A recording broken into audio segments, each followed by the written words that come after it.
महेश्वर की महत्ता का प्रतिपादन।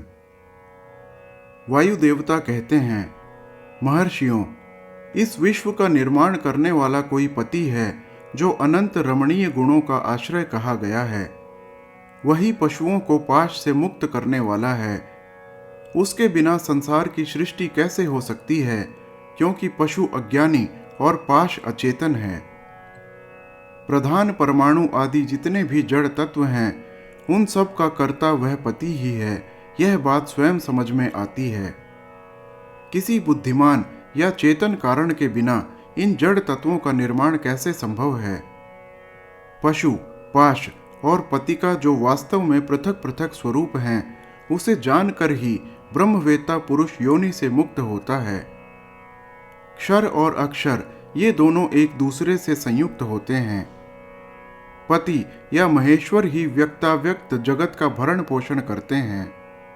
वे ही जगत को बंधन से छुड़ाने वाले हैं। भोक्ता, भोग्य और प्रेरक ये तीन ही तत्व जानने योग्य हैं। विज्ञ पुरुषों के लिए इनसे भिन्न दूसरी कोई वस्तु जानने योग्य नहीं है। सृष्टि के आरंभ में एक ही रुद्रदेव विद्यमान रहते हैं, दूसरा कोई नहीं होता। वे ही इस जगत की सृष्टि करके इसकी रक्षा करते हैं और अंत में सबका संहार कर डालते हैं। उनके सब और नेत्र हैं, सब और मुख हैं, सब और भुजाएं हैं और सब और चरण हैं। ये ही सबसे पहले देवताओं में ब्रह्मा जी को उत्पन्न करते हैं। श्रुति कहती है कि रुद्रदेव सबसे श्रेष्ठ महान ऋषि हैं। मैं इन महान अमृत स्वरूप अविनाशी पुरुष परमेश्वर को जानता हूँ। इनकी अंग कांति सूर्य के समान है। ये प्रभु अज्ञानांधकार से परे विराजमान हैं। इन परमात्मा से परे दूसरी कोई वस्तु नहीं है। इनसे अत्यंत सूक्ष्म और इनसे अधिक महान भी कुछ नहीं है। इनसे यह सारा जगत परिपूर्ण है। इनके सब और हाथ, पैर, नेत्र, मस्तक, मुख और कान हैं। ये लोक में सबको व्याप्त करके स्थित हैं। ये संपूर्ण इंद्रियों के विषयों को जानने वाले हैं, परंतु वास्तव में इंद्रियों से रहित हैं। ये सबके स्वामी, शासक, शरणदाता और सुहृद हैं। ये नेत्र के बिना भी देखते हैं और कान के बिना भी सुनते हैं। ये सब को जानते हैं, किंतु इनको पूर्ण रूप से जानने वाला कोई नहीं है। इन्हें परम पुरुष कहते हैं। ये अणु से भी अत्यंत अणु और महान से भी परम महान हैं। ये अविनाशी महेश्वर इस जीव की हृदय गुफा में निवास करते हैं। एक साथ रहने वाले दो पक्षी एक ही वृक्ष का आश्रय लेकर रहते हैं।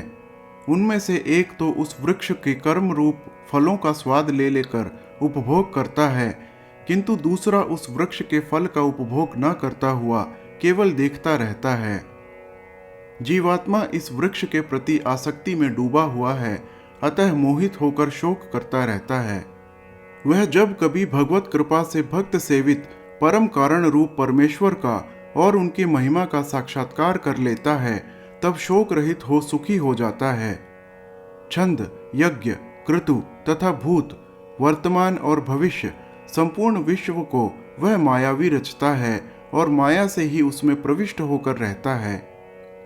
प्रकृति को ही माया समझना चाहिए और महेश्वर ही वह मायावी हैं। ये विश्वकर्मा महेश्वर ही परम देवता परमात्मा हैं, जो सबके हृदय में विराजमान हैं। उन्हें जानकर ही पुरुष परमानंदमय अमृत का अनुभव करता है। ब्रह्मा से भी श्रेष्ठ असीम एवं अविनाशी परमात्मा में विद्या और अविद्या दोनों गूढ़ भाव से स्थित हैं।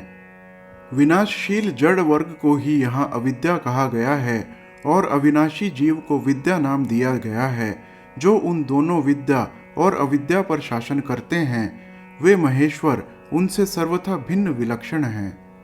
ये प्रतापी महेश्वर इस जगत में समष्टिभूत और इंद्रिय वर्ग रूप एक एक जाल को अनेक प्रकार से रचकर इसका विस्तार करते हैं। फिर अंत में संहार करके सबको अनेक से एक में परिणत कर देते हैं तथा पुनः सृष्टिकाल में सबकी पूर्ववत रचना करके सब पर आधिपत्य करते हैं। जैसे सूर्य अकेला ही ऊपर नीचे तथा अगल बगल की दिशाओं को प्रकाशित करता हुआ स्वयं भी दैदीप्यमान होता है, उसी प्रकार ये भजनीय परमेश्वर अकेले ही समस्त कारण रूप पृथ्वी आदि तत्वों का नियमन करते हैं। श्रद्धा और भक्ति के भाव से प्राप्त होने योग्य आश्रय रहित कहे जाने वाले, जगत की उत्पत्ति और संहार करने वाले, कल्याण स्वरूप एवं 16 कलाओं की रचना कर उन महादेव को जो जानते हैं, वे शरीर के बंधन को सदा के लिए त्याग देते हैं, अर्थात जन्म मृत्यु के चक्कर से छूट जाते हैं। वे ही परमेश्वर तीनों कालों से परे, निष्कल, सर्वज्ञ, त्रिगुणाधीश्वर एवं साक्षात परात्पर ब्रह्म हैं। संपूर्ण विश्व उन्हीं का रूप है। वे सबकी उत्पत्ति के कारण होकर भी स्वयं अजन्मा हैं, स्तुति के योग्य हैं, प्रजाओं के पालक, देवताओं के भी देवता और संपूर्ण जगत के लिए पूजनीय हैं।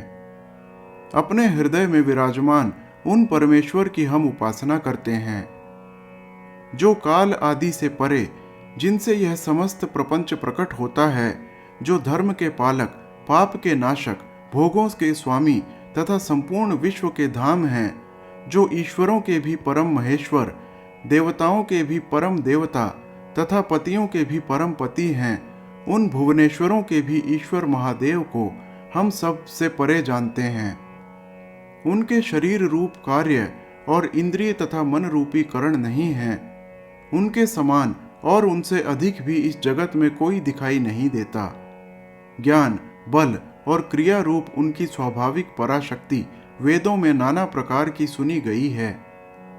उन्हीं शक्तियों से इस संपूर्ण विश्व की रचना हुई है। उसका न कोई स्वामी है, न कोई निश्चित चिन्ह है, न उस पर किसी का शासन है। वह समस्त कारणों का भी कारण होता हुआ ही उनका अधीश्वर भी है। उनका न कोई जन्मदाता है, न जन्म है, न जन्म के माया मलादि हेतु ही हैं।